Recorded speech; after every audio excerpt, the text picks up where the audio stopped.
Hi friends எல்லாருக்குமே வணக்கம். சென்னையில போய் துணி கடை எடுக்கணும்னு நம்ம சொன்ன உடனே அனைவருக்கும் ஞாபகம் வரது டி நகர் தான். ஏன்னா டி நகர்ல ரொம்ப குறைவான ரேட்டில் அழகான ட்ரெஸ் பார்த்தீங்கன்னா ரொம்ப அதிகமா இருக்கும். அப்படிப்பட்ட கடைகளை தான் நம்ம பார்க்க போறோம். இது வீடியோ ரொம்ப லென்த்தா இருக்கும். தயவுசெய்து இந்த வீடியோ லாஸ்ட் வரைக்கும் பாருங்க. வீடியோ ரொம்ப ஃபாஸ்டா போகுதுன்னு நினைக்காதீங்க. டி நகரே சுத்தி காமிக்க போறோம். துணி கடை எங்கெல்லாம் சீப்பா விற்குன்னு உங்ககிட்ட சொல்ல போறோம். சென்னைக்கு வராதவங்க, சென்னைக்கு வந்து துணி கடை எடுக்கணும்னு சொல்றவங்க தயவுசெய்து வீடியோ லாஸ்ட் வரைக்கும் பாருங்க. வாங்க வீடியோக்குள்ள போகலாம். இனிமே ஸ்லோவா தான் இருக்கும் வீடியோ. ஹாய் ஃப்ரெண்ட்ஸ் எல்லாருக்குமே வணக்கம். சென்னையில துணி கடை எடுக்கணும்னு சொன்ன உடனே அனைவருக்கும் ஞாபகம் வரது டி நகர் தான் எல்லாருக்கும் ஞாபகம் வரும். ஏன் சொல்றேனாக்கா அவ்வளோ சீப்பான ரேட்டுகள் பார்த்தீங்கன்னாக்கா டி நகர்ல கிடைக்கும். அப்படிப்பட்ட கடைகளை தான் நம்ம ஒவ்வொரு கடையா பார்க்க போறோம். அந்த கடைகளை எல்லாத்தையும் பார்த்தீங்கன்னா ரொம்ப சீப்பான குறைவான ரேட்டில் பார்த்தீங்கன்னாக்கா கொடுப்பாங்க. அது மட்டும் இல்லாமல் சென்னையில துணி எந்த அளவுக்கு கொடுக்குறாங்களோ அதே அளவுக்கு பார்த்தீங்கன்னா ஃப்ராடு தனமும் போர்ச்செடியும் பார்த்தீங்கன்னா அந்த இடத்துல நிறைய நடக்குது. ஸோ அதை பற்றி தான் வீடியோல தொடர்ச்சி நம்ம பார்த்துட்டு இருக்கிறோம். டி நகர் பஜாருக்குள்ள இப்படி நடந்து போயிட்டாலுமே நம்ம அனைவருக்கும் என்ன தோணும், பரவாயில்ல கூவி விற்கிறாங்களே, உள்ள போனால் ரொம்ப சீப்பான ரேட்லாம் விற்கணும் தானே நினைப்பீங்க. அப்படிலாம் ஒண்ணுமே கிடையாது. வெளியில இருக்கவங்க பார்த்தீங்கன்னாக்கா ₹100 ₹200 தான் கூவி விற்பாங்க. அப்படி உள்ள போய் கூட்டின்னு போயினதுக்கு அப்புறம் பார்த்தீங்கன்னா இந்த துணி நான் சொல்லலை, வேற துணி தான் நான் சொன்னேன் அப்படின்னு சொல்லிடுவாங்க. ஸோ நீங்க ஓகே சொன்னது துணி வேறையா இருக்கும், அவங்க கொடுக்குற துணி அந்த ரேட்டு வேறையா இருக்கும். ஸோ அப்படிப்பட்ட சூழ்நிலை தான் சென்னையில டி நகர்ல நடந்துட்டு இருக்க சூழ்நிலை பார்த்துட்டு இருக்கோம். என்னடா இவன் துணி கடை எங்க சீப்பா இருக்குன்னு சொல்றானாக்கா, ஸோ அங்க நடக்கக்கூடிய ஃப்ராடு தனத்தெல்லாம் சொல்லிட்டு இருக்கானே, அப்போ போர்ச்சேரி நிறைய விஷயங்கள் நடக்குதானா? கண்டிப்பா நல்ல விஷயங்களும் இருக்கு, ரொம்ப கெட்ட விஷயங்களும் இருக்கு.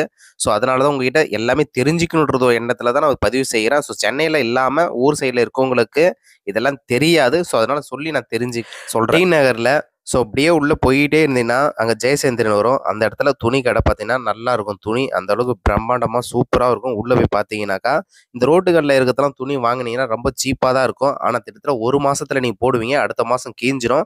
ஸோ அது நீங்க வாங்கி அந்த பிரயோஜனமும் இல்லாத போயிடும். ஸோ இதே மாரி உள்ள ஒரு பெரிய கடைக்கு நீங்க உள்ள போய் பார்த்தீங்கன்னா ரேட் அதிகமா இருந்தாலும் இது வாங்குனீங்கன்னா கிட்டத்தட்ட 1 வருஷம் கிட்ட உழைக்கிறதுக்கான துணிகள் பார்த்தீங்கன்னா அங்க இருக்கும்.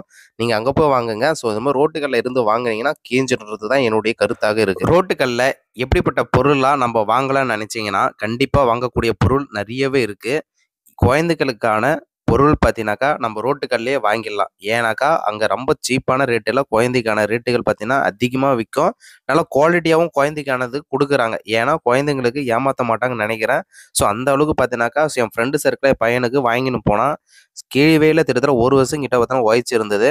ஸோ அதுக்கு தான் சொல்கிறேன். ஆனால் இந்த மாதிரி ₹150 ஃபேண்ட்டு, ஸோ ₹200 ஃபேண்ட்லாம் போட்டுக்கிறாங்க பார்த்தீங்களா, இதெல்லாம் 6 மாசத்துலேயே 6 மாசம்ன்ற சொல்லட்டும் பாருங்க. 2 நாள் 3 நாள்லாம் காலி ஆயிடும். ஜிப்பி விட்டு போயிடும். பட்டன்லாம் உடஞ்சு போயிடும். ஸோ நீங்க ஏன்னு போய் கேள்வியும் கேட்கவும் முடியாது. நீங்க ரொம்ப லாங்லேருந்து வந்திருப்பீங்க.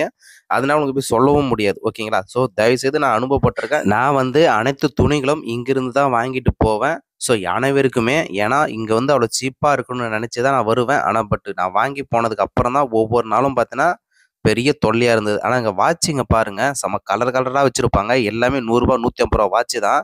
ஆனா எந்த அளவுக்கு உழைக்குமானா கண்டிப்பா அந்த அளவுக்கு உழைக்காது. ஆனா ₹100க்கு ஒத்து தான் அந்த வாட்சிங் அனைத்துமே.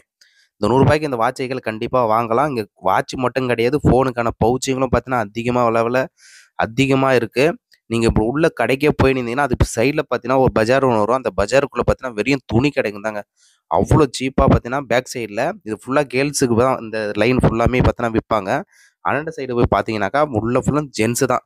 ஸோ ஜென்ஸு சைடில் நீங்கள் போனீங்கன்னா ஸோ கைப்பூச்சிலாம் யூஸ்ப்பாங்க. ஸோ லவர்ஸ் கூட போனீங்கன்னா கட்டாயமாக பிரச்சனையே வரும். ஸோ அப்படிப்பட்ட சூழ்நிலை பார்த்தீங்கன்னா சென்னை டி நகரில் பஜாருக்குள்ளே நடக்குது. ஸோ நீங்கள் அங்கே போயிருக்கீங்களா இல்லையான்றது மறக்காமல் நம்மளுக்கு கமெண்ட் பண்ணுங்கள், தெரிஞ்சுப்போம். நன்றி. இங்கே துணி கடைலாம் எப்படி இருக்குன்றது உங்களுக்கு காமிச்சிருக்கேன். ஸோ இதை பற்றி உங்களுக்கு கருத்து என்னன்னு தெரியும். நீங்கள் இங்கே வந்தீங்கன்னா அந்த அளவுக்கு பார்த்தீங்கன்னா துணி கடை அவ்வளோ அழகாக சூப்பராக இருக்குது. சின்னவங்கலேருந்து பெரியவங்க வரைக்கும் பார்த்தீங்கன்னா இந்த துணிகளில் போய் நீங்கள் சூப்பராக எடுத்துக்கலாம். அவ்வளோ சீப்பான ரேட்டு அவ்வளோ இருக்குது. ஆனால் இது வந்து லைஃப் ஃபுல்லாக நீங்கள் ஒரு துணி எடுத்தீங்கன்னா ஒரு 3 மாசம் போடலாம்னு நினைச்சீங்கன்னா கண்டிப்பா போட முடியாது. 1 மாசத்துக்கு போட்டு அழகு பார்த்துக்கலாம், அவ்வளோதான். அதுக்குள்ளே கீஞ்சிரும். ஸோ அப்படிலாம் நாசமா போயிடும். அதனால தான் வீடியோ நான் பதிவு செஞ்சிருக்கேன். போன வீடியோல நிறைய பேர் ஏன் துணி கடை மட்டும் தான் சொல்லுவீங்களா, ஷூ செப்பல் எல்லாம் சொல்லவே மாட்டீங்களான்னு நிறைய பேர் சொன்னீங்க. அதனாலவே நான் பார்த்தீங்கன்னா லாஸ்ட் எண்டில் ஸோ நான் வந்து செப்பல் பற்றி நான் பேசியிருக்கேன். ஏன்னா செப்பலும் பார்த்தீங்கன்னாக்கா இந்த இடத்துல ரொம்ப சீப்பாக தான் விற்குது. ஆனால் செப்பல் பார்த்தீங்கன்னா அடிக்கடி பிஞ்சிருதுன்னு நிறைய பேர் கமெண்ட் பண்ணியிருக்காங்க. ஸோ நானும் என் ஃப்ரெண்டு சர்க்கிளில் கேட்டிருக்கேன். ஸோ அங்கே போய் நான் பப்ளிக் ரிவ்யூ எடுத்திருக்கேன். இங்கே வந்து எடுக்கக்கூடிய செப்பலுக்கு எல்லாமே செப்பல் ஷூ எல்லாமே பிஞ்சிருதா இல்லையான்னு நான் கேட்டிருக்கேன். ஸோ அந்த அளவுக்கு பார்த்தீங்கன்னாக்கா நிறைய பேர் பிச்சுக்களை தான் சொல்கிறாங்க. ஆனால் அங்கே கொடுக்குற ரேட்டுக்கு கண்டிப்பாக ஒத்து தான். ஏன்னா இதெல்லாம் வெளியில போய் வாங்கினா ₹1500 ₹2000 கிட்ட கம்பல்சரி சொல்லுவாங்க. ஆனால் இங்கே எல்லாமே பார்த்தோன்னா ஷூ ரேட்டு ₹800 தான். அது லேடிஸாக இருக்கட்டும் இல்லை ஜென்ஸாக இருக்கட்டும். இங்கே பசிச்சா பார்த்தீங்கன்னாக்கா சாப்பாடு சாப்பிட்டுக்கலாம். அந்த அளவுக்கு ரோட்டுகளே பார்த்தீங்கன்னாக்கா ஸோ குடுக்குறாங்க. ஸோ இது அப்படியே ட்ராவல் பண்ணி போய்க்கிட்டே இருந்தீங்கன்னா, ஸோ லேடீஸ்க்கான ப்ரா, சட்டி எல்லாமே பார்த்தீங்கன்னா இங்க விக்கிறாங்க. ஸோ நீங்களும் அத புடிச்சிருந்தா வாங்கிக்கலாம். ஓகேங்களா? இது ஃபுல் அண்ட் ஃபுல்லா இதுக்கு முடிஞ்சுங்க. ட்ரெஸ் வேலை முடிஞ்சிச்சு. நெக்ஸ்ட்டு சென்னையில எந்த இடத்துல போய் வீடியோ எடுக்கலாம்? எத பத்தி வீடியோ போடலான்னு நீ மறக்காம கமெண்ட் பண்ணுங்க. அந்த வீடியோ போய் எடுத்து போடுறோம். நன்றி.